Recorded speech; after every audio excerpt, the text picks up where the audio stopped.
Imagine waking up tomorrow and discovering that children under 16 are banned from using Instagram, YouTube, Snapchat, and TikTok. No scrolling, no reels, no late-night social media. Sounds impossible? Well, this is already becoming reality in some parts of the world. Governments across the globe are now seriously discussing banning or restricting social media for children. Even in India, states like Karnataka and Andhra Pradesh are considering strict limits. But why is this happening? Is social media really that dangerous for kids, or are governments overreacting? In this video, we'll explore why social media use among children is exploding, the hidden psychological risks experts are warning about, how governments around the world are trying to regulate it, and what parents and society can actually do about it. Because the truth is, the future of childhood in the digital age is being decided right now. Let's start with a simple question. How much time do teenagers spend on social media today? In many countries, the average teenager spends 3 to 5 hours every day on platforms like Instagram, TikTok, Snapchat, and YouTube. And in some cases, it's even more. But this didn't happen overnight. Over the past decade, 3 major changes have transformed the digital world. First, smartphones became cheap and widely available. Second, mobile internet became incredibly affordable.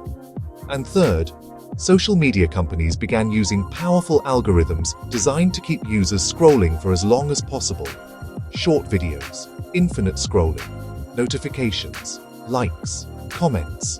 Every feature is designed to keep your attention. And it works.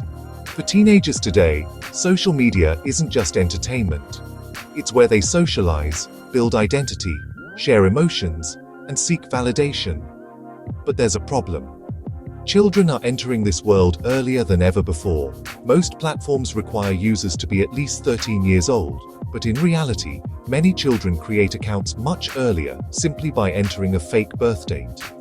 Some studies suggest children as young as 8 or 9 years old are already active on social media, and that's where the concerns begin.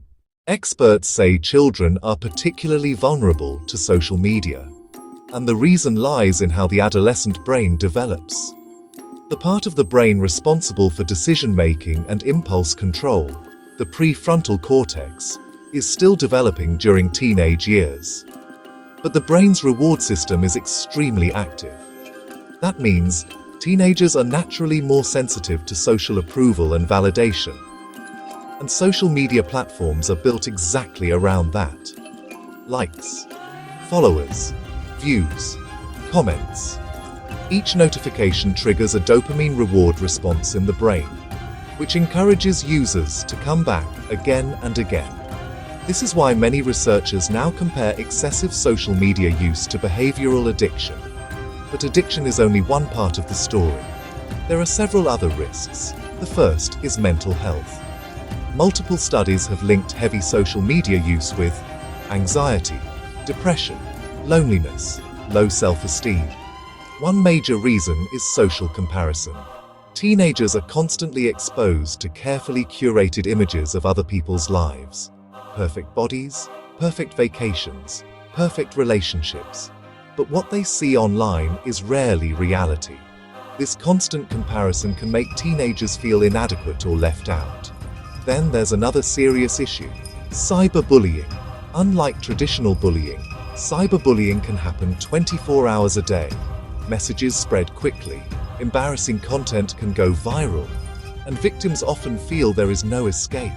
Studies in Australia found that more than half of young users had experienced cyberbullying online.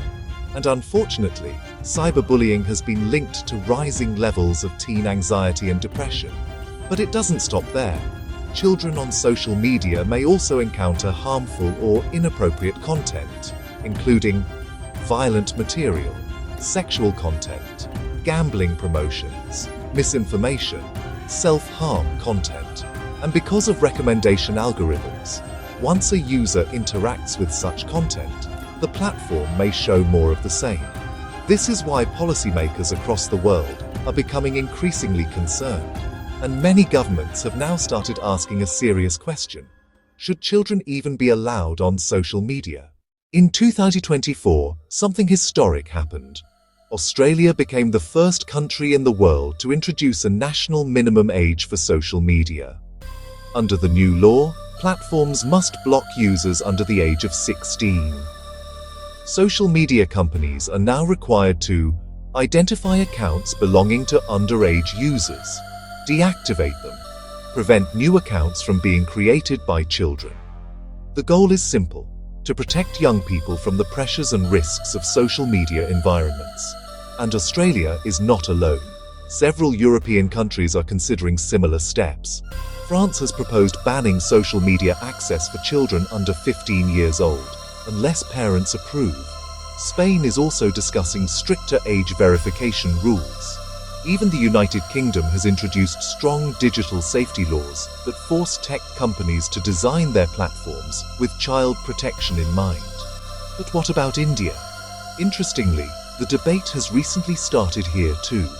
The government of Karnataka has proposed banning social media use for children under 16 years old. Meanwhile, Andhra Pradesh is considering restrictions for children under 13. These proposals reflect growing concerns about digital addiction among young users. India's economic survey has also suggested age-based limits for social media, stronger content filters, and even promoting simpler devices like education-only tablets for children. However, implementing these rules is not easy. Social media platforms operate globally. Children can bypass restrictions, and enforcing age verification raises privacy concerns. So the debate continues. Should governments ban social media for children, or should the responsibility lie somewhere else? Not everyone agrees with banning social media for children. Some experts argue that blanket bans may create new problems. For example, teenagers might simply move to less regulated platforms that are even more dangerous.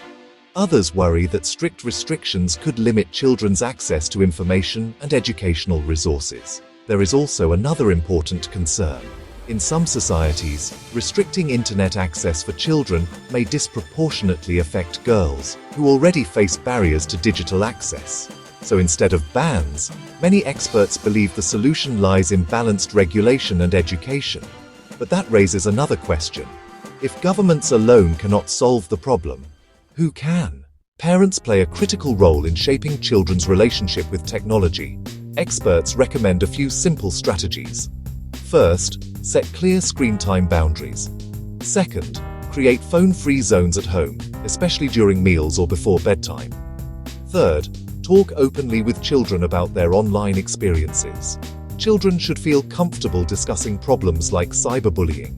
Schools also have an important role. Digital literacy should become a core part of education. Students need to learn how algorithms influence content, how to recognize misinformation, how to protect their privacy online, and finally, society must create meaningful offline alternatives. Sports, music, art, reading, outdoor activities. When children have exciting opportunities in the real world, they are far less likely to become addicted to the digital one.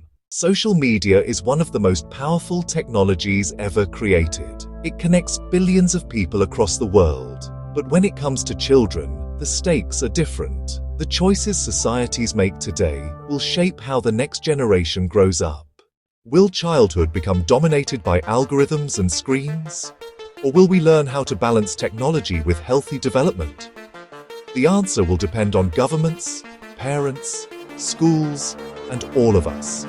Because protecting children in the digital age is a responsibility we all share. If you found this video insightful, subscribe for more deep dives into technology, geopolitics, and the future of society. And tell me in the comments, should social media be banned for children under 16, or should we regulate it differently? Let's discuss.